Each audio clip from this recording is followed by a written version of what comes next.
Hi guys, James at Rampant Lion Reviews again for you today with another beer review. For this one, we are going to stick to Sweden and we're going to return to a brewery that has featured on the channel a good number of times before. I've had some really nice beers from these guys over the years, lots of different styles, and I would count this brewery as one of my favourite Swedish breweries in fact. The main reason for that is that they are very experimental and, as I said, produce a lot of different things, and even within all these different style brackets that they kind of touch upon, they always produce a really damn solid beer in my experience. So yeah, definitely a brewery that you want to check out if you're particularly interested in Swedish beer. But the beer we're going to have a look at today is potentially the quirkiest one that I've had from them so far, and it's definitely the strongest one in terms of ABV. So hopefully it's a good one, and I hope that you guys enjoy my take on this beer as well. So yeah, for this review we are going to head up towards Gothenburg once again, Göteborg as you would say in Swedish, the Swedish craft beer capital up there on the west coast. Got to get that Gothenburg catchphrase in for channel tradition purposes and all this sort of thing. But yeah, for this review we are going to return to Beerbliotek. So this particular beer is called We Don't Count Sequentially. It's number 300 in their recipe numbering system that they have, and this one is a Freeze-Distilled wheat wine coming in at 18% ABV. So yeah, very quirky in fact. You know, 18%, that is definitely the strongest beer that I've had from Beerbliotek before. Freeze-Distilled, I think this could well be the first Freeze-Distilled beer that I've had on the channel. I have had a few Icebox, and I'm not sure, technically speaking, whether that is Freeze-Distilling. I'm not sure if there is a separation between those two techniques, in fact, the iceboxing technique. But yeah, a wheat wine is a very unusual style as well. So a wheat wine is essentially a barley wine with a wheat component in the malt base there. I've had a couple of those from Japan before, and you will find a few on the American West Coast from what I understand. But this is definitely my first Swedish wheat wine, which should make it very interesting. But yeah, potentially the quirkiest beer we've had from this brewery so far. I'm sure they'll manage to top that for recipe 400 or something like that, knowing what this brewery are like. But I have to say, very curious to see what this one has in store for us. This beer was released as part of the Tillfällig temporary assortment through Systembolaget here in Sweden. I want to say on the 13th of April 2021, but definitely April 2021.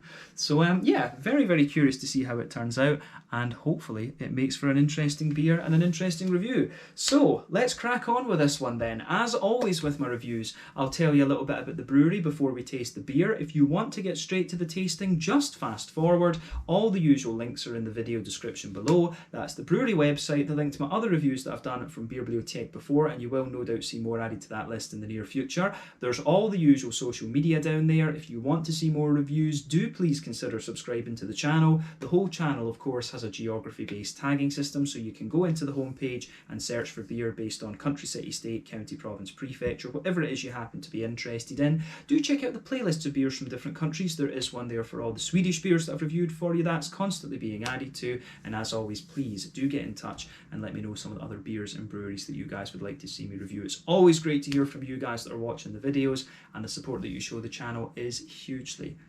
appreciated. Anyway, to tell you a little bit about Beerbliotek then, on to my brewery notes. So, as I've mentioned to you already, Beerbliotek are based in Gothenburg, Göteborg, up on the Swedish west coast, and the company was founded back in 2013 by a multinational group of friends. This is Adam Norman, who's Australian, Richard Bull, who's from New Zealand, a Kiwi, Anders Hedlund, who is Swedish, and then Darl de Necker, who's from South Africa. And I've spoken to Darl a good few times through Messenger and things like that, so special shout out to him. But anyway, Adam and Richard ran Bar Doppio in Gothenburg, and then Darl and Anders were regular customers at the bar, and they often just used to sit down together and talk about beer and brewing and stuff like this. And then one day they decided that they were going to buy a brewing kit together and start to brew their own beer, and it went very well for them. So the original Beerbliotek brewery is in the old Klippan Sugar building, which is a really nice old building very close to the old Carnegie Brewery in Gothenburg, quite a famous company in fact, and I do still need to try and review the old Carnegie Porter on the channel for you at some point. I keep forgetting about that, but that is definitely something that I need to do. But the original brew kit that they had was from Brewfab in Scotland, and in the first year they brewed 38 different varieties of beer. All of their beers were brewed in very small batches, and so they stick to their home brewing roots, if you like, of very rarely brewing the same beer. That's changed a little bit over time, because they did say initially that they were never going to brew the same beer, but there are beers that prove to be very popular and those get rebrewed, so they've kind of changed the focus from, you know, always producing new beers to more producing new recipes very often. But yeah, popular beers do make a comeback. I mean, Eternal Dankness, which is a lovely West Coast IPA, Eternal Darkness, which is an Imperial Stout, A Passion for Gingers has been back a few times, and you know, An Instant of Clarity, which was the GBG Beer Week beer for 2017, that's been back a few times as well. So there are beers that are produced you know, fairly regularly and consistently. Just keep an eye on the website and you'll get an eye for what they are, but they are constantly developing new recipes, which is pretty cool. Over the first few years their beers were received very well, and then in 2015 they opened up a second brewery in Kungston, which is where they now have their tap room and run their main brewing operations. The old brewery actually has a small tap room as well, and it's used just for producing sour beers these days, and they're also working on a barrel aging project at the new brewery as well. They have released quite a few beers through that, but only one has come through Systembolaget so far. I'm not sure if they're exporting many of the barrel aged stuff. I might need to message Daryl and ask about where I can buy a few of the barrel aged things, maybe through some of the Dutch web shops or something like that, because I think Beerbliotek send quite a few things to Beer Dome and stuff like this. But yeah, very prolific brewery, as I say, 300 recipes in, and they were only founded back in 2015. So you've got what, let's say 6 years, you've got 50 different recipes a year. That's almost one recipe a week. But the idea behind the name Beerbliotek was that they wanted to brew a wide variety of beers, which they've done, and it was to basically teach their customers something new about like a new yeast variety, hop, malt, something like this, a new style even. They wanted to basically give their customers information and things and let them learn about different kinds of beer. So basically the same concept as a library but with beer, but the name is derived from the Latin word for beer, for library, sorry, biblioteca. But yeah, Beerbliotek. Sweden we say bibliotek as well for the library too, so I guess it's got a little Swedish edge to it also. But yeah, as of April 2021, when I'm reviewing this beer for you, according to Untappd, they've released 280 different kinds of beer. I know there's been a few recipes that have been dropped because they weren't they weren't too great, but yeah, I think, you know, to release 280 out of 300 recipes, I think is pretty damn cool actually. But yeah, it could well also be that a few of those beers, a few of those 20 that are missing, if you like, have only been released on cask and things like that, so cask and keg. But yeah, that's all I can really tell you about Beerbliotek for the moment. A really interesting company and one that you definitely should check out if you get the chance. So yeah, let's leave it at that for this let's leave it at that for the history section then. Let's go on to the tasting of this one. If you want to learn more about Beerbliotek, of course, you can check out the brewery website. You can follow them on Facebook and Instagram to keep up to date with all the latest goings on. And you can, of course, check out the Rate Beer, Untappd and Beer Advocate pages to learn more about all those different beers that they've done. But yeah, just to let you have a little look at the artwork on this one then. So yeah, you always get some pretty interesting things from Beerbliotek actually. They maintain that kind of modern minimalist type thing, which is really cool. There you can see the Beerbliotek symbol, which is nice. You can see we don't count sequentially, number 300, and it tells you on the side here, Freeze-Distilled wheat wine. Even after 300 individual recipes, the brew team remains focused on experimentation. This Freeze-Distilled wheat wine is a first for us. We numbered our beers at beerbliotek.com. But yeah, I always like the fact as well that they put the Swedish flag on these two, which I think is really nice. But yeah. Nicely presented, this one. This can, 330 milliliters. This was a little bit more expensive. I think I paid 99 Swedish kroners for this, but I kind of thought, you know, it's a special beer, it's very unusual. It was one of these moments where you're just like, fuck it, why not? Which, yeah, I get those every so often, so yeah. But yeah, this beer, number 300, 18% or so, 99 kroners is like just under 10 euros, about, you know, what's it going to be, about £9 sterling, something like that, and maybe about $11.50 American. But yeah, an 18% Freeze-Distilled wheat wine, number 300 from Beerbliotek. Let's get this guy out and we'll get on with the tasting then. Just very curious to see what it has in store for us. This is going to be a sipper for the rest of the evening, absolutely. So let's see how we get on with this. One thing I'm still to try from Beerbliotek is a Scotch ale. I really want to get a Scotch ale from these guys at some stage. I know they've got one in the barrel aging series, but as I say, it's a bit difficult to get hold of some of these ones. But yeah, there we go. Let me just check that that's lined up for my OCD, and there we are, quite happy with that. So, as you can see with this beer then, this is really interesting. This is poured a very, very dark ruby kind of colour, a very dark sort of chestnutty ruby kind of thing. You can see there's no head on this, which is kind of what you would expect with an 18%er in fairness. But yeah, one or two big bubbles sticking towards the side of the glass, a few little ones going up towards the bottom of the head there, or the surface I should say, because there is no head, but yeah, it certainly looks very nice. This beer, it has a little bit of a natural haze to it, but I would say that overall it's actually very, very clear, to be honest with you. So yeah, it certainly looks very nice actually. I wouldn't be sure what to expect in terms of colour from a wheat wine, in honesty. I maybe would have thought it might be a little bit brighter than this, but then, as I say, a wheat wine, from what I understand, is basically a barley wine, but with a wheat, you know, a wheat component in the malt base there. You get rye wines as well, which I discovered from Estonian breweries recently, which I never knew about before. But yeah, the fact that you've got this kind of lovely sort of chestnutty colour kind of makes sense. In a barley wine, you're going to get lots of caramel and things like this. Remember, the colour of your beer depends on, one, the type of malts that you use, and two, the length of the wort boil. The longer you boil the wort, the more the sugar's caramelised, thus you get a darker colour of beer. And you know, a barley wine, any barley wine, is going to undergo a boil of like 5 or 6 hours, something like this. And if it's going to be, if they're putting it up to like 18% or something, it's probably going to be even more than that. I'm just curious actually, I want to check the ingredients and just see if there are hops in this one. So yeah, there are. It also says it's got date syrup in it too, which is kind of interesting. So yeah, that a few quirky things about that. So that, you know, the date syrup adjuncts, of course, in barrel aging can also affect the colour of your beers. We should have mentioned that, but not sure exactly what colour date syrup would be. Maybe it's that's contributing to the kind of redness that the beer has as well, because it does have that sort of ruby chestnutty edge to it. But yeah, it certainly looks very, very nice. So let's take a closer look at the aroma of this one then and see how we get on. Nothing too much to say about the aroma, or about the appearance. Brain is not working. Nothing too much to say about the appearance of this one. So yeah, aroma time. Let's go for it. Okay.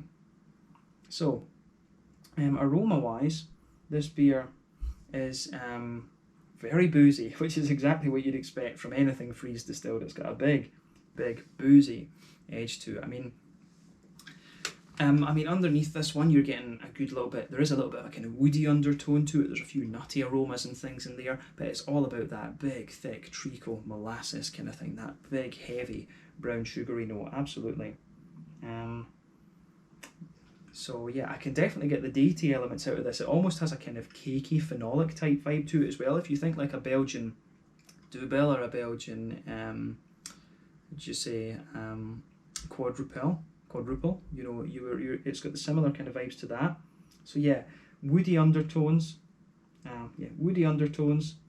good bit of nuttiness in there. You can smell a little, there is a little touch of breadiness to this one, let's just say that, but the more that you smell of it, it evolves to be a kind of cakey kind of thing. There is an element of cakiness out of this, and you're getting some of these big phenolic things out of there too. But yeah, there's a lot of brown sugar in this one. You've got a nice, you've got a highly, how do you say, you have got a big treacle molasses element coming out of this beer, which I think is very, very nice. Lovely big kind of treacle molasses elements in there. Yeah. But yeah, you can definitely smell that date syrup in there. You can smell it's got a little bit of a lighter brown sugar element to it as well, a little bit of a kind of toasty caramel, maybe even one or two little hints of a kind of grainy biscuity sort of thing. So yeah, this one is really quite interesting actually. It's kind of got everything that I would have expected, to be honest, but it almost just smells a little bit like a slightly cleaner Belgian quadruple, but on steroids in terms of the brown sugars and booze and things like that. So yeah, there's a lot of really interesting stuff kind of coming out of this one in terms of the aroma. I really like how that how this beer goes about its business in a sense. So yeah, the aroma of this one is really interesting. In terms of hoppiness, I do get a little bit of hoppiness out of this one. There's a nice kind of floral component to the beer, and it's quite a deep floral note. I don't know if I would go as far as saying like pine resins and stuff, but there maybe is a little bit of that in this one. I would suspect that something like this has maybe got a bit of Cascade and Chinook or something like that. That's quite popular for barley wines at least, and I think this one, in terms of its fruitiness, it does come across as sort of old school in a sense. So I think there is a floral component to this one. There is a little bit of light grassiness in there too, which is very nice. So yeah, this is definitely interesting for sure. But yeah, So yeah, little green component there, some nice grassy elements, and a bit of a sort of deeper pine resin, and a bit of a spicy floral aromatic note. On the fruity side of things though, this is really cool. So yeah, a nice you know, deep datey note in there as well. It's got date syrup in it, so that makes sense. But I do get a little bit of a kind of, you get a bit of that kind of pruny, raisiny type element out of this. There is a wee bit of sharpness in there. There's some juicier plums, a bit more of a kind of dried prune in there. What else are we getting? I mean, you've got some blackberries and black currants, I think, too. But yeah, it's quite a dried fruity note. Like I say, it's a sort of cakey, boozy, brandy cake sort of thing you're getting out of this one. A little bit like Christmas pudding, in fact. So yeah, the dates are obvious in there from the date syrup. So a wee bit of a raisiny sharpness, some juicier plums underneath, a little bit of a, you know, a little bit of a sort of figgy element to it as well, and also some kind of black currant and blackberries. You're definitely getting a little bit of that in this. But yeah, it's a lovely aroma that comes out of this. Nothing that you wouldn't expect from a beer like this, in honesty, though. It's really, really interesting, this one. So definitely take a wee bit of time to kind of ponder over the aroma of this before you get stuck in. But yeah, this is an interesting one, but as I say, not overly surprising in a sense. But I'm very curious to see how this one turns out, so I think it's about time we crack into this one then. So yeah, this is We Don't Count Sequentially. Have I got that right? Yeah, We Don't Count Sequentially. Number 300 in the Beerbliotek numbering system, and 18% Freeze-Distilled wheat wine. So yeah, let's crack on with this one then. Very curious about this beer. Congratulations to Beerbliotek on recipe number 300. Slàinte, skål, cheers.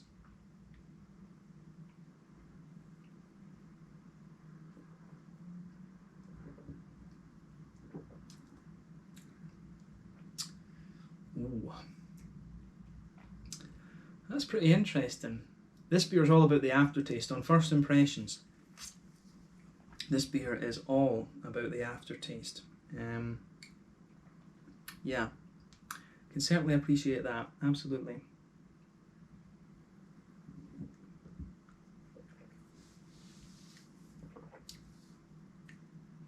And you certainly get a wee bit of alcohol warmth out of this one, that's for sure. When I think about it, this, I'm pretty sure that along with the singularity from Lehe Prilikota, the Big Imperial Stout from Estonia, this could well be this is one of the two strongest beers I've reviewed on the channel so far. But I actually do have another beer in the fridge that's stronger than these. And I'm looking forward to that too. That's also from Lehe, right enough.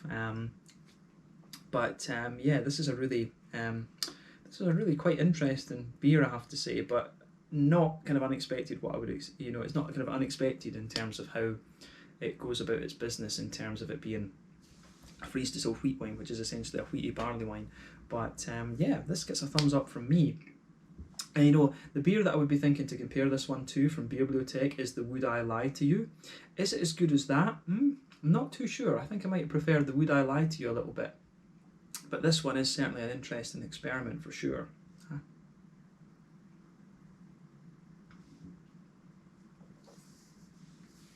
I wonder what measures they were selling this in the bar.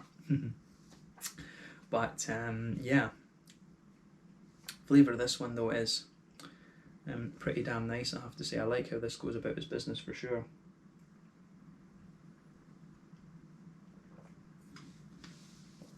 But yeah, pretty awesome stuff. This is going to take a wee while to sit through, right enough, but nothing wrong with that. Yeah, where to start with describing this one then?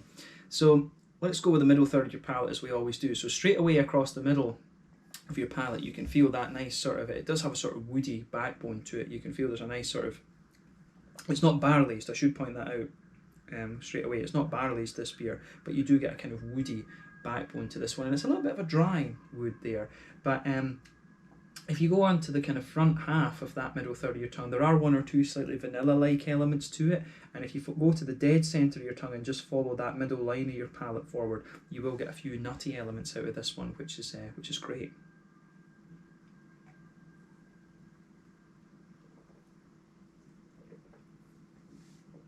But yeah, the the way that everything goes together in this beer is it's very, very nice actually. I really like how this goes about its business for sure. The backbone of this beer, that big woody backbone, is really interesting. On top of the wood though, you can definitely get that kind of wheaty component there. The wheat, it's almost like a sort of creamy wheat in a sense actually, so you can really pick that up in this one just sitting on top of the wood. And then on top of the wheaty layer, you've got all the kind of brown sugars in there. It's not quite as treacly and molassesy in the flavour as I thought it was going to be, so maybe a lot of that treacle molasses aroma that I was picking up is coming from the sheer booziness of this thing actually. And I wouldn't be surprised about that, because alcohol in my experience tends to come across as a sort of brown sugary type flavour aroma.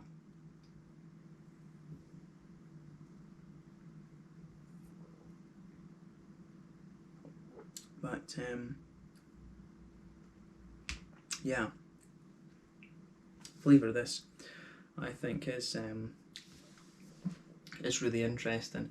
But yeah, in the dead centre of your tongue, you can feel there is a little bit of that treacly molasses sort of thing, but you can kind of feel from the sort of dryness of that brown sugar that that's a boozy flavour rather than being straight up kind of brown sugar, if that makes sense. But as you move further out from the very dead centre of your palate, you can feel that it does get a little bit more oily. You start to get that treacly molasses thing, and then you can feel a more sweet caramel just evolving out of it the further that you go out of the palate. So you've almost got this kind of circle in the middle of your palate. Dead centre, it's the sort of boozy elements to it. As you move further out, it becomes a little bit sweeter, but still highly caramelised treacle molasses sort of thing.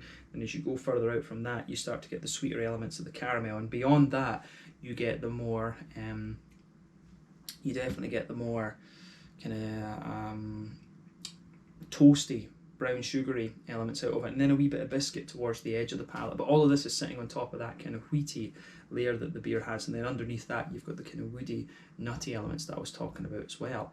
But yeah, I think that covers the middle kind of third of your palate in this one.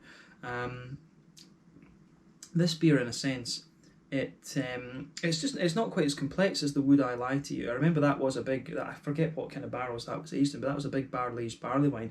This beer actually feels a little bit more kind of straight shooting in a sense than that one does. The other one had a little bit more kind of complexity to it. But again, you know, if you freeze distill a beer like this, do you really want to age it in barrels? Because the alcohol is going to go up even more. That's the only other thing. But then you would get a lot more kind of infused flavour coming out of it, which would be quite nice. So a bit conflicted with this one, I have to say. It's interesting for sure, but yeah, definitely an interesting idea, this beer, I have to say.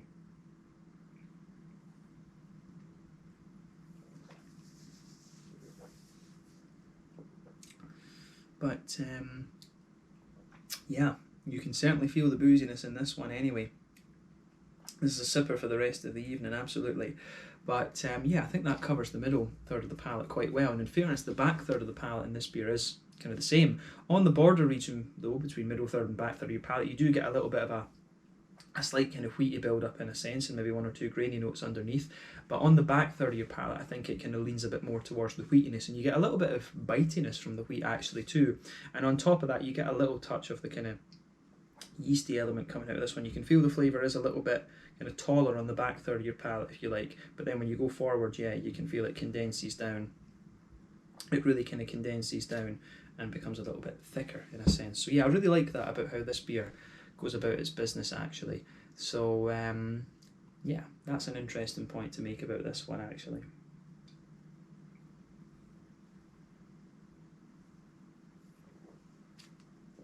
But yeah, this beer I certainly do find quite interesting. So yeah, quirky stuff from Beerbliotek for sure. Yeah, I think that covers the malty and backbone of the beer quite well. The middle third and back third of your palate, I think that's all you're really getting from them. So yeah, onto the sides of the palate then, on the hoppy side of the beer. Back corners of the palate, there is a little touch of earthiness out of this one. As you move further forward, that quite quickly becomes floral. It actually does have a good little bit of kind of pine resinous quality. You can feel that deep pine resin in this one, and as you reach the kind of front corners of your palate, it has a more kind of spicy floral aromaticity to it, which is, pardon me, quite interesting. So I can certainly appreciate that about this beer as well. I do think I think Chinook and Cascade in this one. I'm pretty sure about that. But then yeah, around the front curve of the palate, the beer is distinctly more. It's distinctly more kind of light and grassy in a sense too. So yeah, this is a very interesting beer from that perspective too. The green component, I think, just adds a little bit of contrast to the beer, and of course the longer that you keep this beer, the more the green component would fade away a little bit. But yeah, the green component certainly adds a little bit of depth to the flavour too. But let's focus on the front third of your palate and the fruity elements to the beer.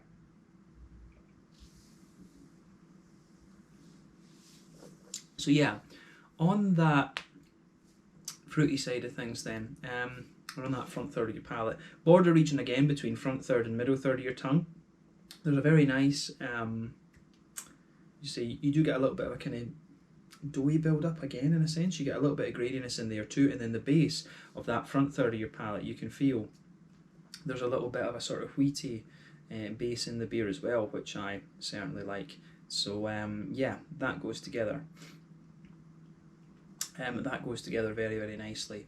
But yeah, the wheaty base to the beer, and you get one or two woody elements kind of sitting underneath it. Then on top of that, you've got a nice oily bubble where the juicy fruity esters kind of roll their way out of the beer. And again, it's quite interesting in this sense. You can definitely feel a little bit of the datey syrup that comes out of this one.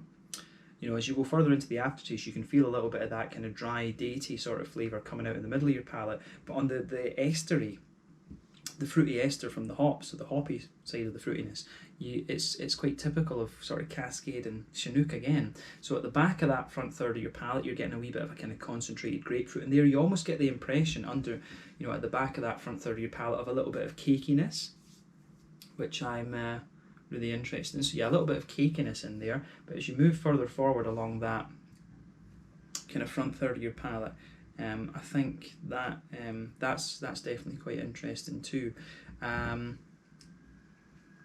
Yeah, the fruity side of the beer is it's a very dry sort of fruity flavour that you get out of this one. So you've definitely got a sort of figgy base to it. Yeah, figgy base, a little bit of sultana in there as well, and I've explained sultanas on the channel before, you know, dried white and green grapes, you get a little bit of that there. But yeah, back of that front third of your palate, a little bit of a stronger grapefruit, a wee bit of a kind of juicy plum as you move forward from that, and you start to get a wee touch of a kind of sultana-y type thing in there as well. So yeah, I really like how all of that goes together in this beer. But yeah, this is certainly interesting for sure. But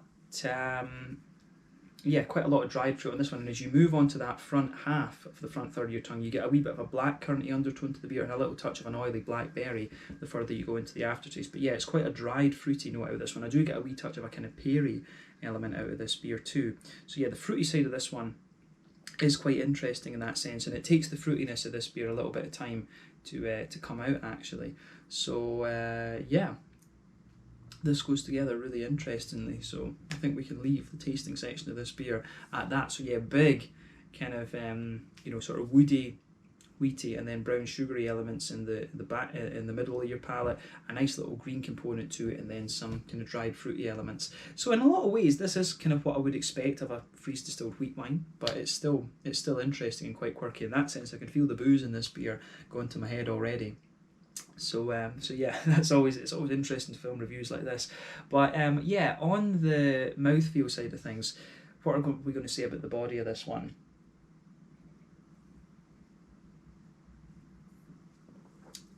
You know, this one, it is full bodied, but it's certainly not the thickest beer that I've come across. It's actually got a real slickness to it.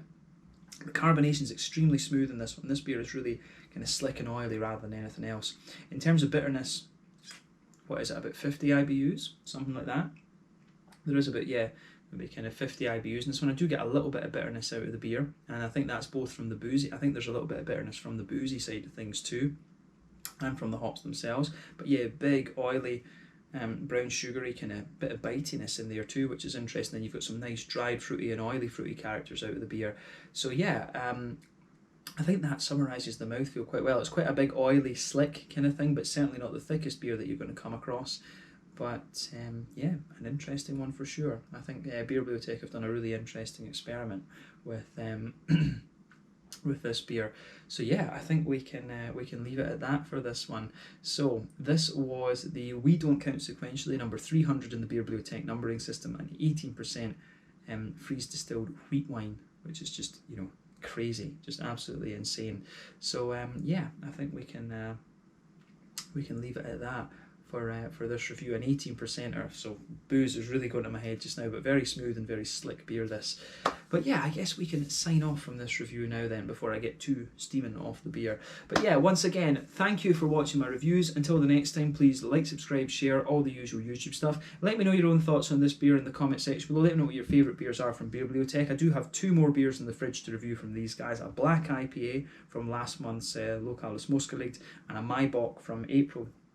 The Lokale Småskaligt as well. So you'll see those reviews appear over the next kind of week or two.